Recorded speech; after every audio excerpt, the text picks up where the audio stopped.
کہ مجلسوں میں کاغذ قلم لائے لوگ بیٹھے ہوں اور ڈائریاں لے کر آئیں. مولانا میں 20 سال سے مجلس سن رہا ہوں، یہ 20ویں ڈائری ہے جو بھرنے جا رہی ہے، سال بھر میں ایک ڈائری بھر لیتا ہوں، اور میں ہر مجلس میں جاتا ہوں تو کوئی نہ کوئی ایک بات تو کوئی نئی ہوگی نا.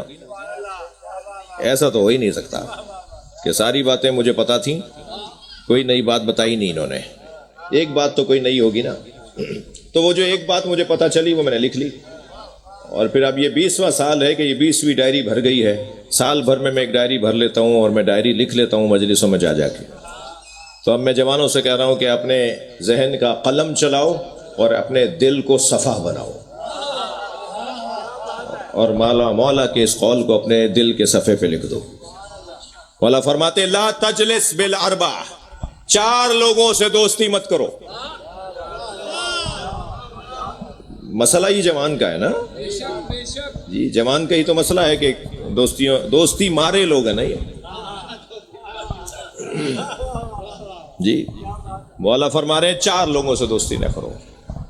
فاسقن، جو علنی گناہ کرتا ہو، جو چوک پر گناہ کرتا ہو، جو دھڑلے سے گناہ کرتا ہو، جو سینہ ٹھوک کے کہتا ہو کہ میں یہ کام کرتا ہوں، کروں گا، ہاں کرتا ہوں، اس سے دور ہو جاؤ. علت بھی بتائیے مولا رضا نے، ناراض نہیں ہونا میری باتوں سے. میرے مولا رضا نے علت بھی بیان فرمائی ہے. خبردار جو علنی گناہ کرتا ہو، دھڑلے سے گناہ کرتا ہو، برائیوں کو سجا کر بتاتا ہو، اس کے ساتھ دوستی مت کرو، اس لیے کہ یہ خود تو رسوا ہے، تمہیں بھی رسوا کر دے گا. بڑی عنایت بھائی، میرا محترم مجمع نصیحت بھی ویسے ہی سن رہا ہے، بڑی عنایت ہے آپ کی. لا تجلس بالاربع فاسقن، فاسق کے ساتھ دوستی مت کرو. بچوں، میرے بچوں، ان لوگوں سے جو گناہ ایسے ہی کرتے ہیں جیسے انہوں نے کوئی پانی کا گلاس پی لیا ہو، جو کوئی روٹی کا نوالا کھا لیا ہو، کوئی انہوں نے آئس کریم کھا لی ہو، گناہ ایسے ہی کر لیتے ہیں. بخیلن، مولا فرماتے ہیں دوسرا وہ شخص جس کے ساتھ دوستی مت کرنا، وہ ہے کنجوس، اس لیے کہ یہ تمہیں نیک کاموں سے ڈرائے گا. بخیل کا تو تعلق ویسے بھی اہل بیت کے ساتھ نہیں ہے، ان 4 کا تعلق نہیں ہے ویسے، لیکن آپ یہ بخیل، کنجوس، اس کا کوئی تعلق اہل بیت کے ساتھ. ممکن ہے کوئی کہ مولانا پیسے ہوں گے تو ہم سخاوت کریں گے نا. نہیں بھائی، پیسے سے کوئی سخاوت کا تعلق نہیں. تم سخی ہوتے تو پیسہ ہوتا.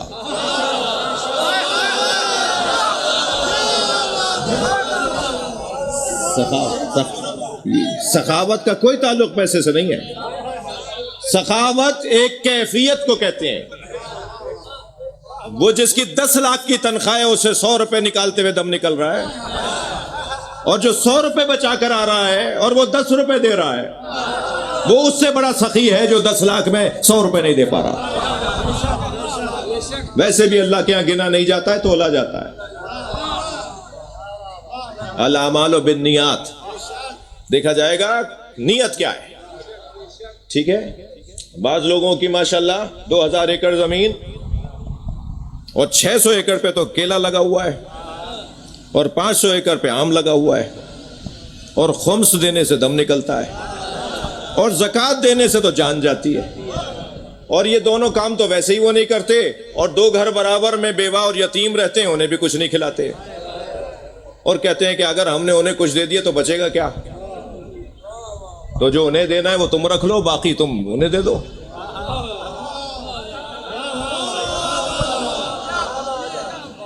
کنجوس کا کوئی تعلق اہل بیت کے ساتھ نہیں. اہل بیت کا ذکر سخاوت لے کر آتا. ناراض ہو رہے ہیں؟ نہیں، ایسا نہیں ہے نا جی. فاسقن، بخیلن، کاذبن، جھوٹ بولنے والا. ایسے منہ پہ رکھا ہوا ہے جھوٹ تو معاشرے کے ماحول میں، ہم جس ماحول میں رہتے ہیں جی. مجھے یہ خوف ہے کہ میرا 1% مجمع ناراض نہ ہو جائے، اس لیے میں زیادہ نہیں بولنا چاہ رہا ہوں. لیکن جھوٹ جو ہے نا، جھوٹ خاص طور پر، میں نے ایک جملہ کہا تھا 4 چیزوں کا اہل بیت والوں کے ساتھ کوئی تعلق نہیں. جی مباہلے کے میدان میں جھوٹوں پہ اللہ کی لعنت کرنے والوں کا نام سن کے خوش ہونے والے جھوٹ کیسے بولے؟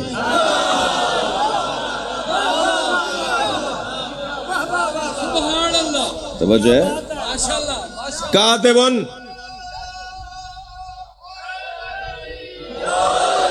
بابا پھر ایک اور نعرہ لگاؤ، ملنگ سے یہ نعرہ مجھے بڑا اچھا لگتا ہے۔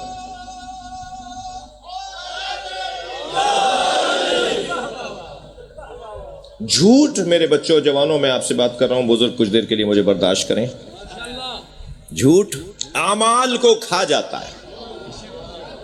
ایک مہینے سے ماشاءاللہ خوب اچھے روزے رکھے، نماز بھی ماہ رمضان میں پوری پڑھ لی، اور اللہ نے کرم کیا قرآن بھی ختم کر لیا، مگر عین عید والے دن جھوٹ بول دیا۔ یہ ایسا ہے جیسے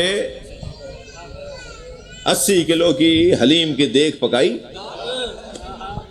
اور اس میں چوہا گرا دیا، ساری پھینکی جائے گی یا نہیں؟ ساری پھینک دی جائے گی۔ توجہ کر لی؟ چوتھی چیز بتا دوں،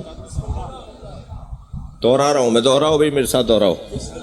فاسقن، بخیلن، کاذبن، قاطع الرحم، رشتہ داروں سے تعلقات توڑنے والا۔ یہ جملہ فرما کر کہ قاطع الرحم، رشتہ داروں سے تعلقات توڑنے والا، یہ کہہ کر میرے مولا نے فرمایا ملعون ملعون ملعون۔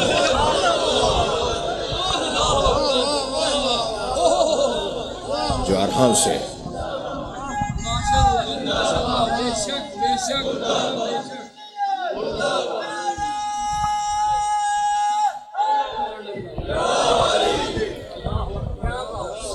حضرت فرما رہے ملعون ہے وہ، ملعون ہے وہ۔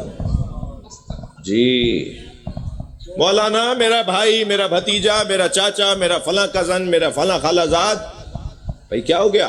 نہیں وہ اس قابل نہیں ہے۔ تمہیں پتا ہے اللہ کو نہیں پتا تھا؟ جس نے تمہیں آ رہا اس کو رشتہ دار بنایا۔ جو اللہ کے بنائے ہوئے رشتے ہوتے ہیں نا، انہیں بندے توڑ نہیں سکتے۔ بھئی کچھ دیر برا لگے تو برا لگے۔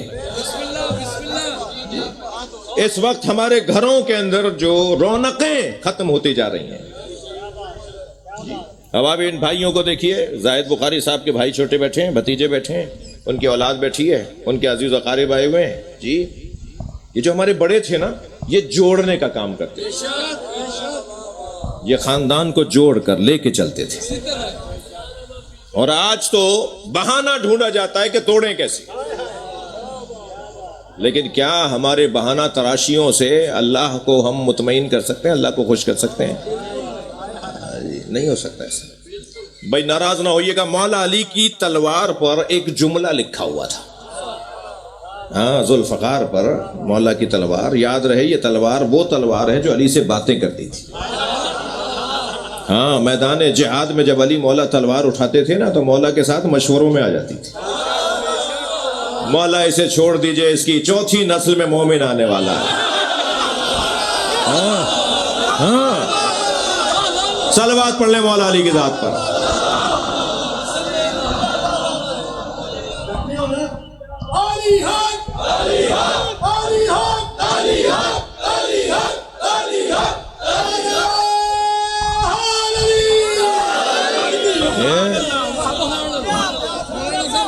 علامہ علی اکبر النہاوندی ہمارے بہت بزرگ عالم دین گزرے ہیں، العبقری الحسان نامی 10 جلدوں میں انہوں نے کتاب امام زمانہ کے بارے میں لکھی ہے۔ امام زمانہ کے بارے میں 10 جلدوں میں کتاب ہے، اس کی تیسری جلد ہے ہی اس موضوع پر کہ جب امام ظہور فرمائیں گے تو کیا کیا تبرکات لے کر آئیں گے۔ امام ذوالجنہ پر بیٹھ کر آئیں گے، نبی کی سواری گھوڑا جسے امام حسین نے کربلا میں اپنے ساتھ رکھا، اور امام حسین کی شہادت کے بعد وہ غائب ہو گیا، وہ غائب نہیں ہوا ہے، صاحب غیب کے انتظار میں ذوالجناح وہ چیزیں جو حضرت کے ساتھ واپس آئیں گی ان میں ایک ہے تابوت سکینہ، جس کا قرآن مجید میں تذکرہ ہے. جس صندوق میں، تابوت یعنی صندوق، جس صندوق میں حضرت آدم سے لے کر سرکار ختمی مرتبت تک تمام انبیاء کے تبرکات، اور وہ وہی صندوق ہے جو حضرت ام موسیٰ نے حضرت موسیٰ کے لیے بنایا تھا.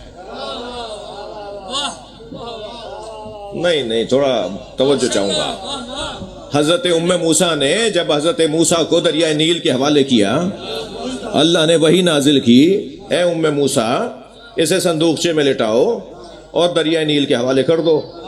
تو ایک ماں جس نے 70,000 بچے اس بچے پر قربان ہوتے دیکھے، یا اللہ جب تو نے اسے بچا ہی لیا تو اب یہ دریائے نیل کے حوالے کیوں کروا رہا ہے؟ تو آواز قدرت آئی، گھبراؤ نہیں، میں تمہاری گود میں واپس پلٹاؤں گا. تمہاری آج کی ذمہ داری یہ ہے، کل کا ذمہ دار میں ہوں. اب حضرت ام موسیٰ نے جو صندوقچہ بنایا جس میں حضرت موسیٰ کو لٹایا اور دریائے نیل کے حوالے حضرت موسیٰ کو کر دیا، میں ان بچوں جوانوں سے پوچھ رہا ہوں، ایک نونہال نوزاد بچے کے لیے کتنا بڑا صندوق بنایا ہوگا؟ تھوڑا بولیے نا، گردن ہلائیے نا. اتنا ہی جتنا بچہ ہوتا ہے، یعنی وہ مثلا کہہ لیجئے چند فٹ کا چھوٹا سا ایک صندوقچہ جس کو ہم صندوقچہ کہیں، اس میں حضرت موسیٰ کو لٹایا اور دریائے نیل کے حوالے کر دیا. اب قرآن تو یہ کہہ رہا ہے کہ وہی تابوت سکینہ ہے جس میں حضرت آدم سے لے کے حضرت ختمی مرتبت تک تمام انبیاء کے تبرکات ہیں. تو اتنی سی جگہ میں اتنے تبرکات آئے کیسے؟ سوال اٹھا رہا ہوں میں، طالب علم ہوں، سوال اٹھا رہا ہوں کہ اتنے سے صندوق میں اتنے زیادہ تبرکات آئے کیسے؟ تو بھائی سمجھنے کی بات ہے، یہ جو چیزیں ہیں نا یہ مادی نہیں ہے. میرا مطلب ہرگز یہ نہیں ہے کہ حضرت ام موسیٰ نے لکڑی کا نہیں بنایا تھا، مگر یہ لکڑی وہ لکڑی ہے جو اللہ کے اذن سے صندوق میں ڈھلی ہے. تو اب یہ عام لکڑی نہیں رہی جس پہ اللہ کی نگاہ ہو جائے. بھئی اگر یہ بات سمجھ میں نہیں آ رہی تو یہ کیسے سمجھو گے کہ چادر یمنی جب نبی نے لی تو نبی پہ پوری اتری، امام حسن آئے تو پوری رہی، امام حسین آئے تو پوری رہی، مولا علی آ گئے، جناب زہرا آ گئیں، ایک پر بھی پوری، 5 پر بھی پوری. تو اسے کیسے سمجھیں گے؟ میں اردو کے محاورے کو استعمال کر رہا ہوں. اردو میں محاورہ کہا جاتا ہے چادر دیکھ کر پیر پھیلاؤ. اردو میں کہا جاتا ہے چادر دیکھ کر پیر پھیلاؤ، اور اس گھر کی چادریں وہ ہیں جو انہیں دیکھ کر پھیلتی ہیں. وہ تابوت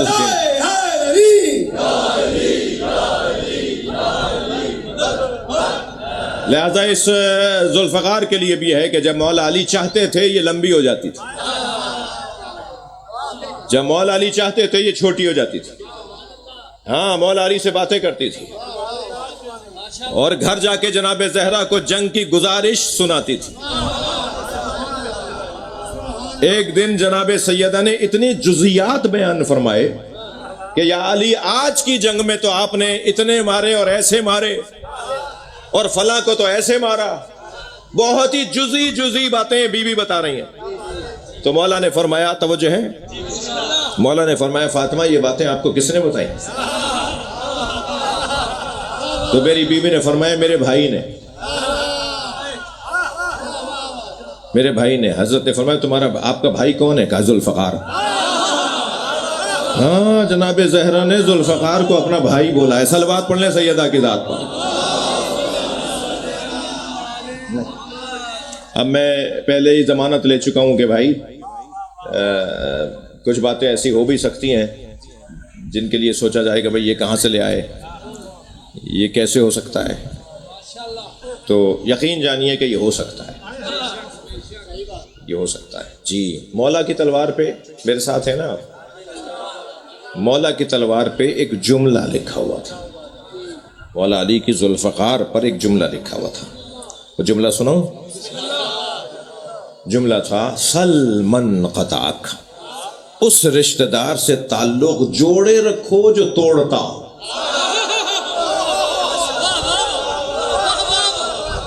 یہ مولا علی فرما رہے ہیں یہ مولا علی کی تلوار پہ لکھا ہوا ہے. مولانا انہوں نے بلایا نہیں, وہ میرے سلام کا جواب نہیں دیتا, یہ مولا علی کو نہیں پتا. وہی علی کی تلوار پہ تو لکھا ہوا ہے. اچھا بار بار میں کہہ رہا ہوں, مجھے اس جملے سے لطف لینے دیجئے نا. اس رشتہ دار سے تعلق جوڑے رکھو جو تعلقات توڑتا ہو, یہ تلوار پہ لکھا ہے. بچ کے رہو.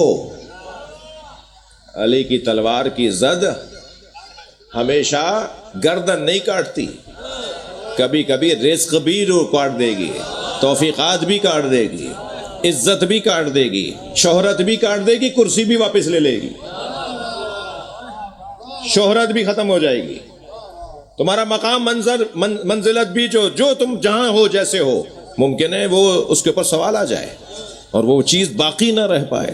تعلقات میرے عزیزوں, میرے جوانوں, میرے بچوں, آپ سے بات کر رہا ہوں کہ ٹھیک ہے آپ کے تایا میں اور آپ کے ابا میں 20 سال سے لڑائی ہے, مگر آپ تایا زاد بھائی سے لڑائی مت کرو. مولانا میرے ابا ناراض ہو جائیں گے کہ تم کیوں ملتے ہو جب ہم نہیں ملتے. تو کوئی بات نہیں, ابا کی ناراضگی کا بھی خیال رکھنا, اور 50 کام تم ابا سے چھپ کے کر رہے ہوتے ہو, اچھے برے,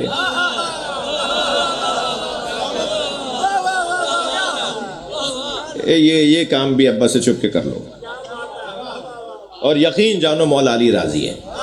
صلوات پڑھ لے محمد و آل محمد, اس سے بلند صلوات پڑھ لیں.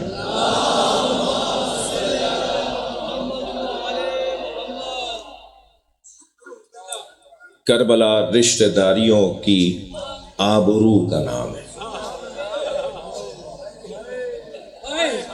کربلا رشتہ داریوں کی آبرو کا نام ہے. سارے رشتے حسین مولا نے کربلا میں جمع کیے.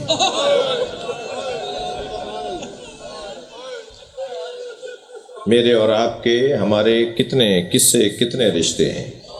بھائی اور بہن کا رشتہ, بھائی اور بھائی کا رشتہ, بھائی اور چچا اور بھتیجے کا رشتہ, ماموں اور بھانجوں اور بھانجیوں کا رشتہ, زوجہ اور شوہر کا رشتہ. یہی رشتے ہیں نا, سب کربلا میں موجود ہیں.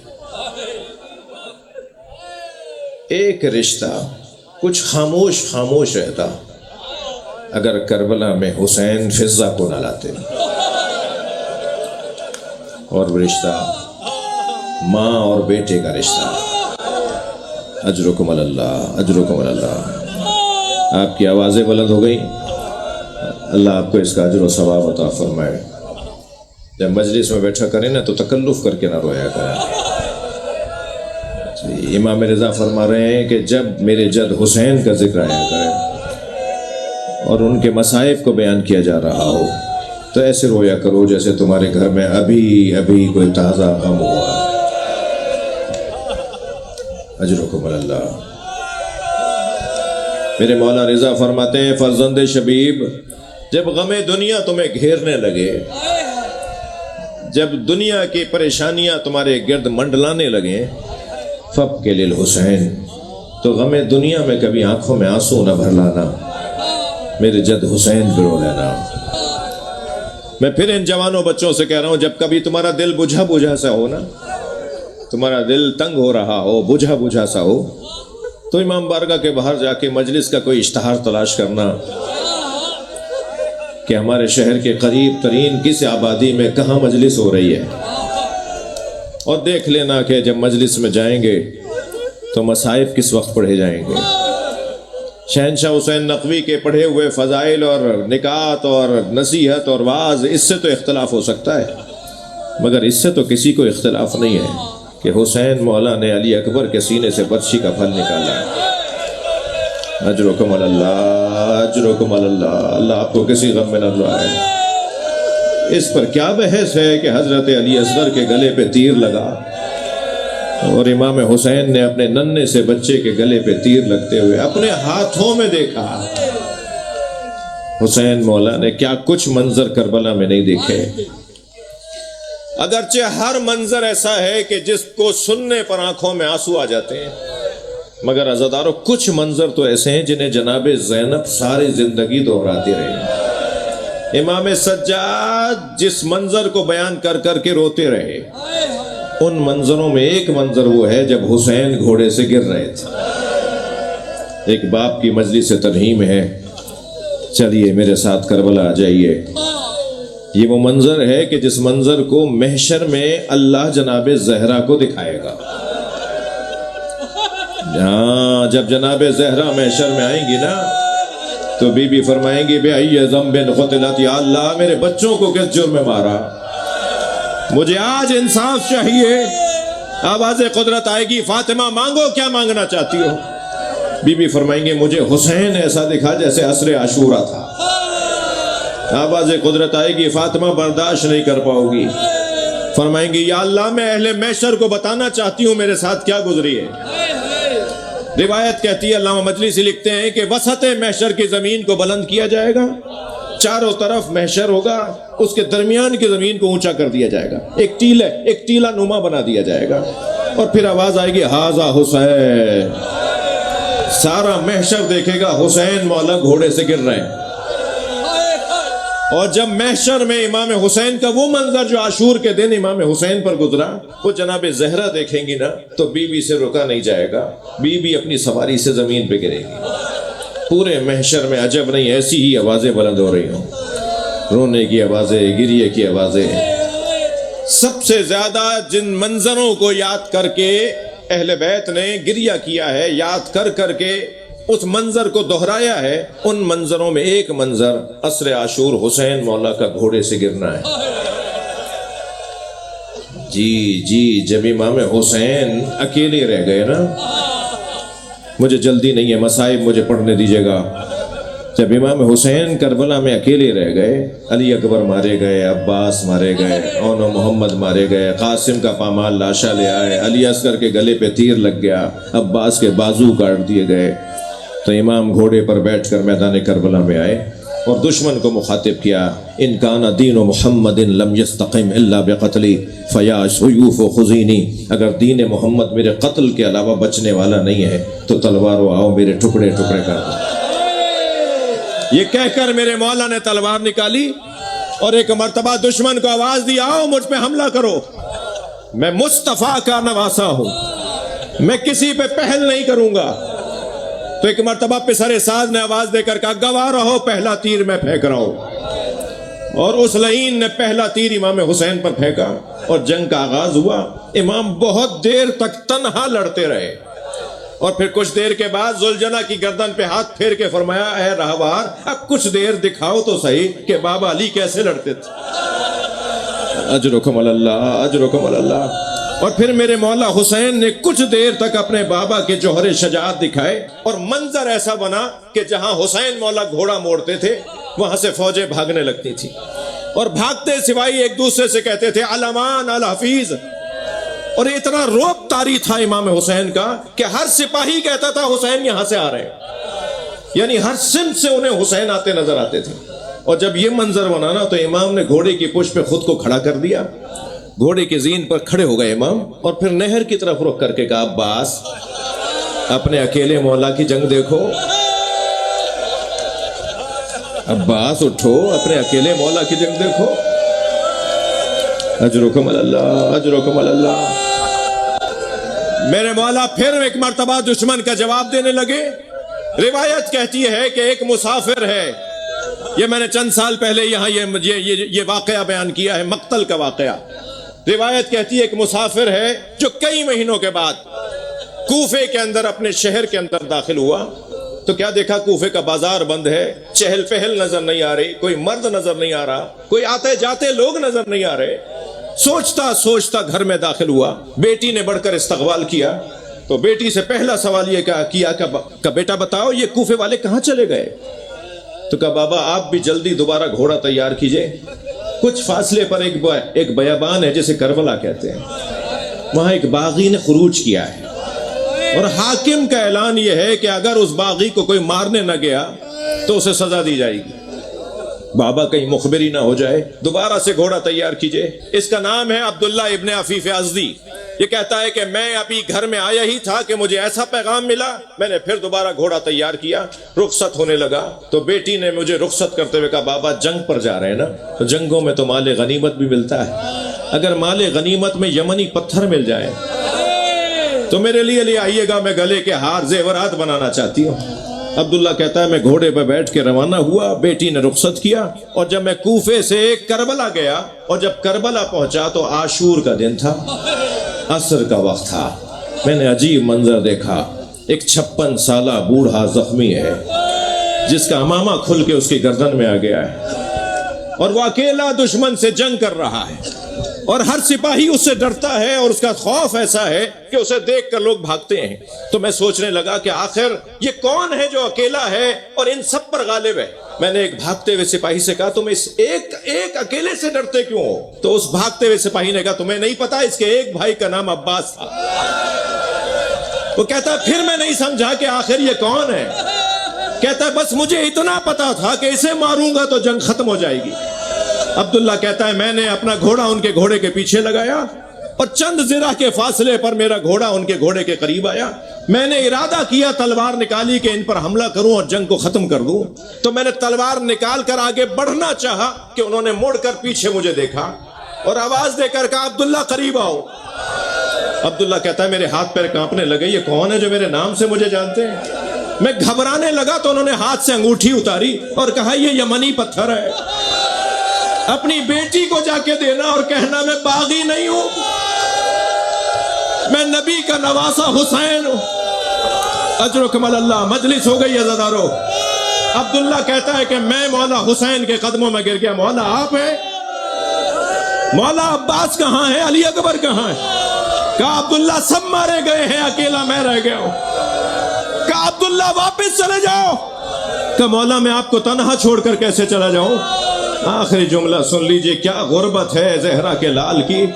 کہ عبداللہ واپس چلے جاؤ۔ کہ مولا آپ کو چھوڑ کر کیسے چلا جاؤں؟ کہ واپس چلے جاؤ، کچھ دن بعد میری زینب آئے گی، انہیں چادریں لا کے دے دینا، میری ماں بہنیں اسیر بنا کے لائی جائیں گی۔ اللہ لعنت اللہ علی الظالمین۔